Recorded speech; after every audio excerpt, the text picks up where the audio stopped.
जय श्री कृष्ण मित्रों। शिव शक्ति ज्योतिष में आपका स्वागत है। आज मैं आपको अयनांश निकालना सिखाऊंगा। पहले तो ये समझ लीजिए कि अयनांश है क्या और इसका प्रयोग क्या है। तो लग्न कुंडली जब हम बनाते हैं तो लग्न कुंडली बनाने में अयनांश का उपयोग किया जाता है। और अयनांश क्या होता है कि चल संपात और अचल संपात के बीच का जो कोणात्मक अंतर है उसी को हम अयनांश कहते हैं। तो चल अचल संपात भी मैं आपको बताऊंगा है क्या। और दूसरा यह समझ लीजिए जो पृथ्वी हमारी है वो अंडाकार, सूर्य के चारों तरफ अंडाकार में गति करती है। जब ये 360 दिन में चक्कर लगा लेती है तो उसको हम कहते हैं निरयन संक्रांति। और जब यही 365 दिन में जब चक्कर लगाती है सूर्य के तो उसको कहा जाता है सायन संक्रांति। तो अब ये ध्यान रखिए कि जैसे पृथ्वी जो निरयन वर्ष का जो मान है मैं आपको पहले समझा देता हूँ अब उदाहरण के द्वारा, वो आप समझिए।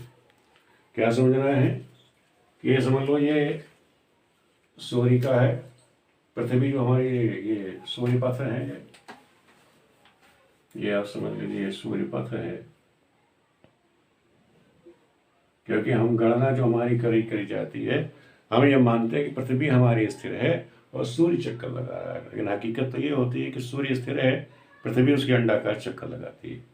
तो यहाँ स्थिर माना गया कि ये पृथ्वी हमारी है और ये सूर्य जो है अंडाकार चक्र में, ये सूर्य क्रांति पथ समझ लीजिए, ये सूर्य क्रांति पथ, सूर्य जो है अंडाकार चक्कर लगा रहा है।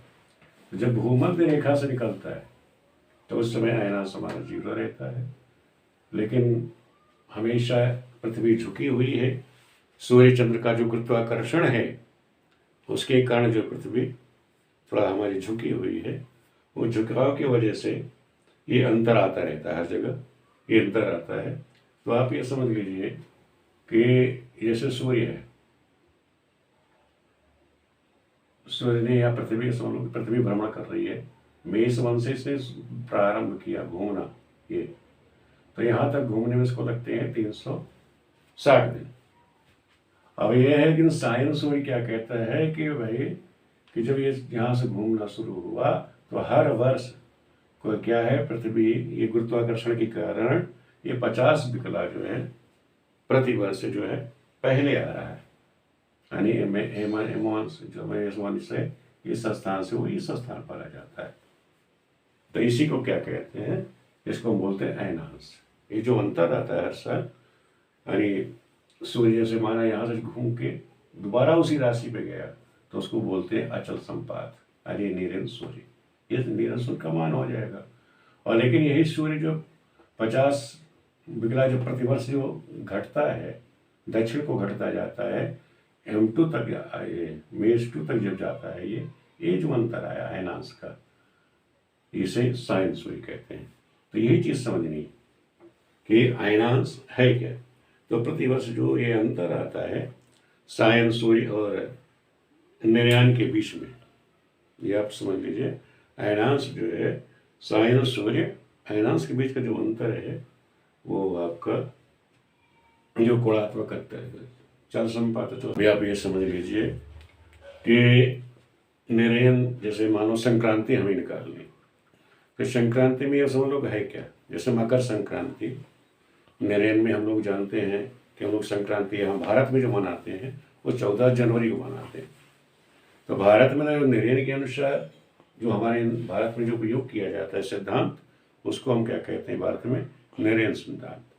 तो निर्यन सिद्धांत मकर संक्रांति 14 जनवरी को मनाई जाती है।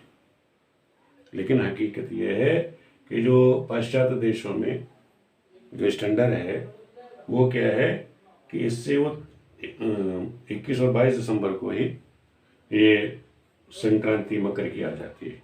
ये आप ध्यान रखो, उससे 24 दिन के 21-22 दिन के अंतर पे अब तो प्रेजेंट टाइम में 24 दिन का हो गया है कि 24 दिन का अंतर पड़ता है दोनों में। माना ये 14 जनवरी का है तो इसका मतलब 20 दिसंबर के आसपास 14 ये हो गए और 10, हाँ ये है 20 उस तारीख के आसपास में, 20 दिसंबर के आसपास में ही ये मकर संक्रांति आ जाती सायन में।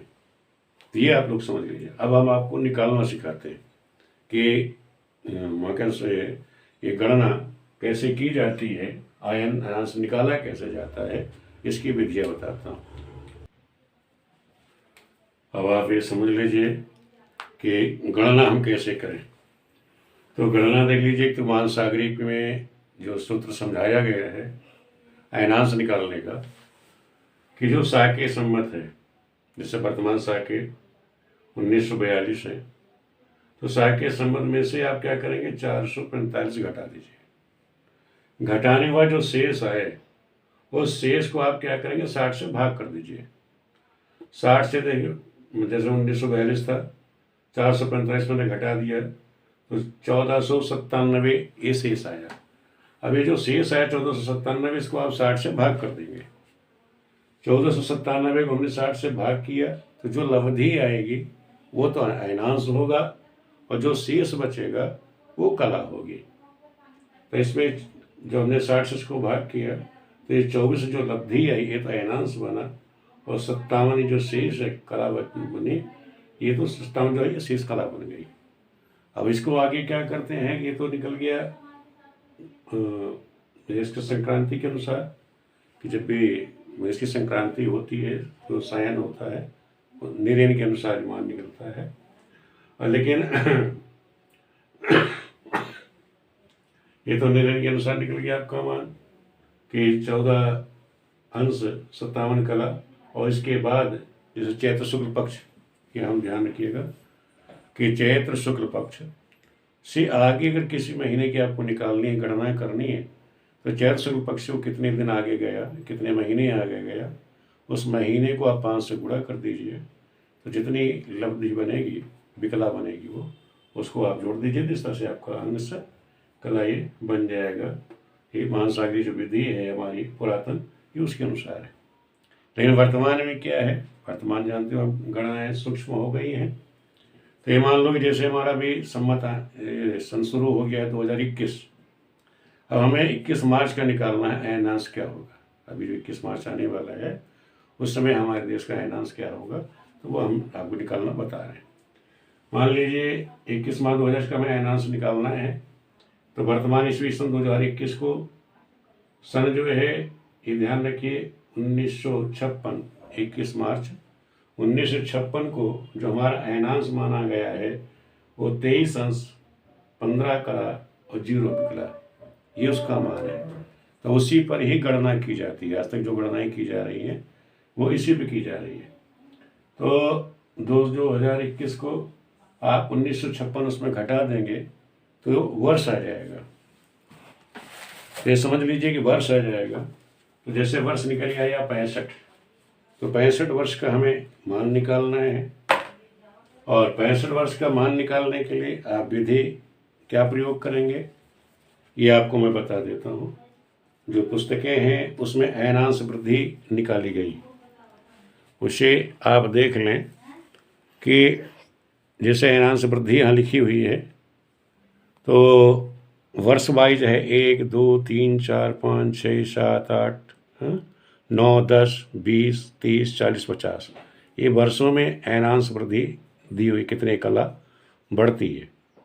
फिर इसी तरह फिर 60 साल से ऊपर के लिए 60 है, 70 है, 90 है, 1000 वर्ष तक ये निकाल दिया गया कि अयनांश वृद्धि 1000 वर्षों में कितने अंश, कितने कला, कितने विकला होगी। अब जैसे मुझे यहाँ निकालना है 65 वर्ष था, तो 65 वर्ष में ये 60 वर्ष है, तो 60 वर्ष की कला कितनी है, 50, 17, इतनी वृद्धि हुई। 5 साल की फिर हम ले लेंगे यहाँ सारणी से, 5 वर्ष की कितने कला बढ़ोतरी हो रही है, 4 कला और 11 विकला। अब आपको हम उस पर बोर्ड पे समझा देते हैं कैसे आप करेंगे कि ईस्वी सन 2021 में से आपने 1956 निकाल दिया, 65 वर्ष हो गए, तो 60 वर्ष का अयनांश वृद्धि आपका आया था। अभी दिखाया आपको मैंने सारणी में कि 41 कला 54 विकला आया, और 5 वर्ष की अयनांश वृद्धि कितनी आई, 4 कला और 11 विकला, ये हमने आपको बता दिया। तो ये सुन लो 60 और 5, ये 65 वर्ष। 65 वर्ष की जो वृद्धि आएगी इन दोनों को आप जोड़ दीजिए, तो 65 वर्ष की वृद्धि आ गई 46 कला 5 विकला। जो हमारी 65 वर्ष की निकल ही आई अंश वृद्धि, तो हमें क्या करना है कि 21 मार्च 1956 का जो ऐनांश है उसमें हम ये 65 वर्ष की वृद्धि जो है उसको जोड़ देते हैं, तो वर्तमान क्या निकल ही आएगा। तो उसमें 23, 15, 0 जितने विकला का ऐनांश है 21 मार्च 56 में, उसमें 65 वर्ष की ऐनांश वृद्धि जो हमने जोड़ दी 0, 46, 5, तो 5 जोड़ा तो 5 5 ही रहा। 15 विकला में 46 जोड़ा तो आपने 61 हो गया, और 23 में जोड़ देंगे 24, तो ये 24 अंश 1 कला 5 विकला, ये 21 मार्च 2021 का जो आने वाला है ये उस दिन का ऐनांश आपका निकल गया। अब मान लिया आपने तो 21 मार्च का निकाल दिया, अब आपसे कोई पूछ बैठे आगे भविष्य में कि नहीं भाई जैसे 25 अगले महीने का हमें निकालना है, अप्रैल है, मई है, जून है, जुलाई है, उसका हमें निकालना है ऐनांश, तो वो कैसे आप निकालोगे? तो उसके लिए क्या करना है, 21 मार्च के बाद, जैसे मैंने एक उदाहरण ले लिया है कि 14 अप्रैल का मान तो आपको ऐनांश निकालना है किसी का, कि भाई 14 अप्रैल को ऐनांश क्या होगा इसके अनुसार 2021 में, 14 अप्रैल 2021 में ऐनांश क्या होगा। तो हम क्या करते हैं, 21 मार्च से लेके 14 अप्रैल तक का जो अंतर आएगा, कितना अंतर आएगा, 24 दिन, दिनों की संख्या कितनी हुई, 24। तो उसका सूत्र है ऐनांश, दैनिक ऐनांश वृद्धि के लिए जितने दिन हो उसको 50 से गुणा करके 360 से भाग कर देंगे। जैसे कि 21 मार्च से 14 अप्रैल के बीच में हमारा 24 दिन का अंतर होता है, 24 गुणे 50 360, तो 50 ये 0 से 0 कट गया, 6 से 24 काट दीजिए, 6 चौको 24 और 6 छम 36, 5 चौक 20, 6 का 6 रहा, ठीक। 20/6 को 2 से कट जाएगा, 10/3 आ गया, यानी 3 विकला लगभग। अब 14 अप्रैल को जो ऐनांश हमारा आया, 14 अप्रैल को ऐनांश वृद्धि कितनी है, केवल 3 विकला। अब हमें निकालना है कि 14 अप्रैल को ऐनांश था क्या, तो उसके लिए आप क्या करेंगे कि इस 21 वाले में जोड़ दीजिए, 21 मार्च 2021 का जो ऐनांश है उसमें 3 विकला जोड़ दीजिए, इसमें प्लस ये 3 विकला इसमें जोड़ दीजिए, तो ये 5 3 8 1 24, ये आपका आ गया 14 अप्रैल, ये आ गया 14 अप्रैल 2021 का ऐनांश। ये आपका 14 अप्रैल 2021 का ऐनांश निकल आया। इसी तरह से हम कहीं भी कभी किसी का भी ऐनांश निकाल सकते हैं। तो ये तो है ऐनांश वृद्धि। तो ऐनांश कैसे निकाला जाता है, ऐनांश का आपको बता ही दिया कि चल संपात में से अचल संपात बीच का जो कोणात्मक अंतर है उसको हम ऐनांश कहते हैं। आपको ऐनांश भी समझा दिया कि ऐनांश है क्या, आप भ्रम में ना रहे कि ऐनांश होता क्या है, पहले आपको ये समझना चाहिए था। तो आपको ऐनांश के बारे में बता दिया, उसकी गणना की कैसे की जाती है। तो वैदिक विधि तो आपकी तो ये है सीधा सूक्ष्म रूप से, लेकिन जो आजकल है हम, क्योंकि हमें सूक्ष्मता निकालनी है, क्योंकि आज सूक्ष्म गणना की जाती है, सूक्ष्म गणना भी करनी आप लोगों को आनी चाहिए कि वर्तमान जो गणनाएं चल रही हैं वो क्या है। तो ये वर्तमान से आपको उदाहरण दे करके समझा दें कि आप गणना कैसे करेंगे, तालिका आपको बता दें, तालिका कैसे यूज करते हैं, उस तालिका के अनुसार कैसे आपको ऐनांश निकालना है इस तरह से। क्योंकि ये लग्न में, अभी आप लग्न आपको बताऊंगा वैदिक विधि से कैसे निकाली जाती है, उसमें इसका बहुत प्रयोग होता है। तो बिना ऐनांश के आपकी सही गणना नहीं हो पाएगी। फिर आपको ऐनांश साधन बता दिया। अगर आपको ये वीडियो पसंद आई है इसे लाइक करें, सब्सक्राइब करें, हमारे साथ जुड़ें और लोगों को भी जोड़ने की कोशिश करिए। वीडियो देखने के लिए आपको बहुत बहुत धन्यवाद।